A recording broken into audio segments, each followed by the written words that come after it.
Fraction क्या होता है अभी बताया मैंने, किसी भी चीज के जब हम टुकड़े करते हैं। तो यहाँ पर हम मेनली हम बराबर टुकड़ों की बात कर रहे हैं, किसी भी चीज के बराबर टुकड़े।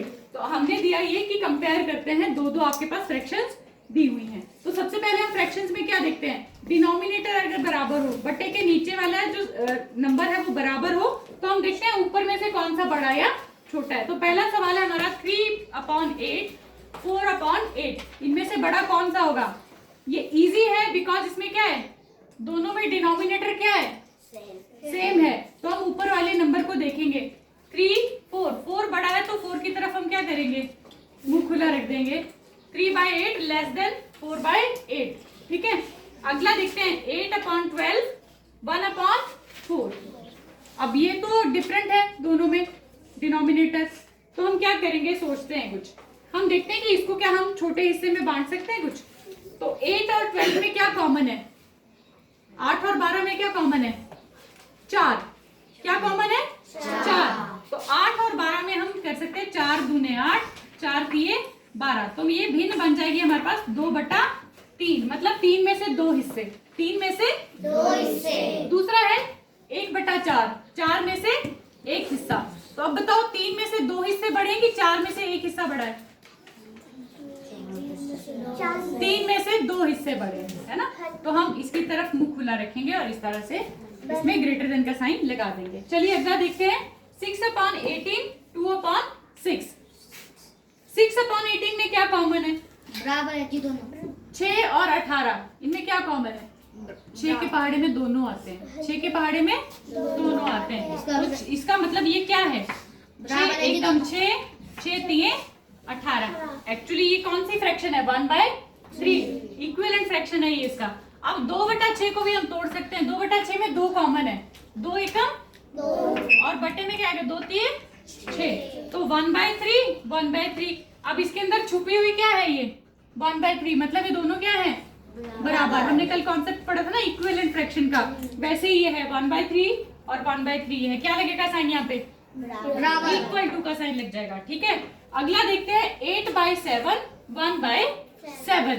अब इसमें 7 बराबर है, डिनोमिनेटर बराबर है, तो हम ऊपर वाला न्यूमरेटर देखेंगे, 8 बड़ा है 8 छोटा है। एक और चीज, जो हमारा न्यूमरेटर है वो डिनोमिनेटर से बड़ा है। 8/7, 7 के 8 हिस्से हो सकते हैं, इसको बोलते हैं इम्प्रॉपर फ्रैक्शन। क्या बोलते हैं, इम्प्रॉपर फ्रैक्शन। जिसमें न्यूमरेटर छोटा होता है, डिनोमिनेटर बड़ा होता है, दैट इज प्रॉपर फ्रैक्शन, उसको बोलते हैं प्रॉपर फ्रैक्शन। ये सारे क्या थे ऊपर वाले, प्रॉपर फ्रैक्शन। लेकिन जब हमारा न्यूमरेटर बड़ा हो जाए और नीचे की संख्या छोटी हो जाए, उसको बोलते हैं हम इम्प्रॉपर फ्रैक्शन। अब इम्प्रॉपर फ्रैक्शन को हम बदल सकते हैं मिक्स्ड फ्रैक्शन में। किस में बदल सकते हैं, मिक्स्ड। चलो इसके 2 एग्जांपल्स देखते हैं और उसके बाद हम इसकी प्रैक्टिस करेंगे। तो हम सबसे पहले एक भिन्न ले लेते हैं जिसको हम इम्प्रॉपर फ्रैक्शन को लेते हैं, जिसको हमने मिक्स्ड फ्रैक्शन में कन्वर्ट करना है। इम्प्रॉपर में न्यूमरेटर बड़ा होगा कि नहीं होगा, बड़ा होगा। तो मैंने लिया यहाँ पे 17 और नीचे लिखा मैंने 5, तो 17/5 क्या है ये, इम्प्रॉपर फ्रैक्शन। अब मेरे को इसको तोड़ के देखना है कि एक्चुअली ये कितना है, ठीक है। चलो तोड़ के देखते हैं। भाग करना आता है ना आप सभी को जी। तो 17 को भाग किया 5 से, 17 को भाग किया 5 का पहाड़ा बोलो, 5 तिये 15, ठीक है, 5 तिये 15, 2 रह गया हमारे पास रिमाइंडर शेष। अब इसको देखो ध्यान से, इसको लिखते कैसे हैं, सब लोग ध्यान देना। ये जो डिनोमिनेटर है ये तो रहेगा वही, डिनोमिनेटर तो रहेगा वही।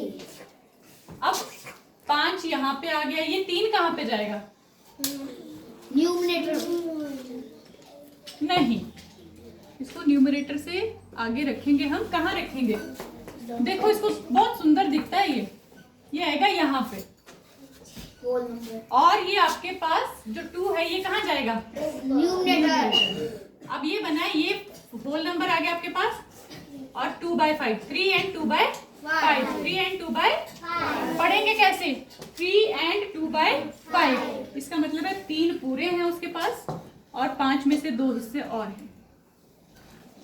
3 क्या है, पूरे हैं और 2/5 और है। जैसे अब आपकी बुक में एक एग्जांपल था परांठे खाने वाला, है ना। मम्मी ने कितने परांठे खाए थे? ऐसे थे कुछ आधे आधे परांठे। आइए देखते हैं कैसे थे। मम्मी ने परांठे बनाए थे ऐसे और उनको बीच से काट दिया था, ठीक है। तीसरा परांठा मम्मी ने एक परांठा ये लिया, फिर दूसरी बार ये लिया, तीसरी बार ये लिया, चौथी बार ये लिया, पांचवी बार ये लिया। तो मम्मी ने कितने लिए थे?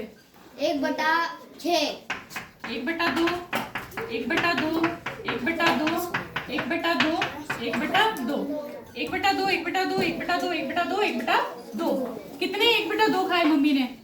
1/7 1 2 3 4 5। Don't do this. उन्होंने 5 हिस्से खाए। कितने कितने? आधे आधे। अब दोबारा से देखो, यहाँ भी क्या है, ये इम्प्रॉपर फ्रैक्शन है क्योंकि न्यूमरेटर डिनोमिनेटर से बड़ा है। तो हम कैसे पता करेंगे मम्मी ने कितने खाए? 5 को किससे भाग करेंगे? 2 से। 2 दूने 4 और नीचे शेष कितना आ गया? रिमाइंडर कितना आ गया? 1। अब ये वाला 2 तो रहेगा यहाँ पे, है ना। जो डिनोमिनेटर है वो तो कहाँ रहेगा? डिनोमिनेटर में ही। और ये जो भाग करके आए ये कहाँ जाएगा? होल नंबर इसके यहाँ पे, है ना। और ये रिमाइंडर कहाँ आएगा? यहाँ। मतलब ये नंबर तो हमने देखा है, 2.5 परांठे खाए ना मम्मी ने। तो इसका मतलब है इम्प्रॉपर फ्रैक्शन जो हम निकाल रहे हैं वो सही है, ठीक है। अगर वहां देखा जाए तो वहां पे अगर किसी ने परांठे खाए हैं तो कितने खाए हैं परांठे? 3 परांठे खाए हैं और हर परांठे के हिस्से कितने थे? 5-5, ठीक है। इस तरह का कोई परांठा था जिसके 5 हिस्से थे, 1 2 3 4 5 इस तरह से। और इसने 3 पूरे परांठे खा लिए और फिर कितने हिस्से खाए? 1 2 हिस्से खाए पूरे 5 में। तो क्या मिक्स फ्रैक्शन आप कर पाएंगे? अब समझ में आया कॉन्सेप्ट? ठीक है, एक एग्जांपल आप करेंगे, अभी करके दिखाएंगे और बाकी आप घर पे प्रैक्टिस करेंगे।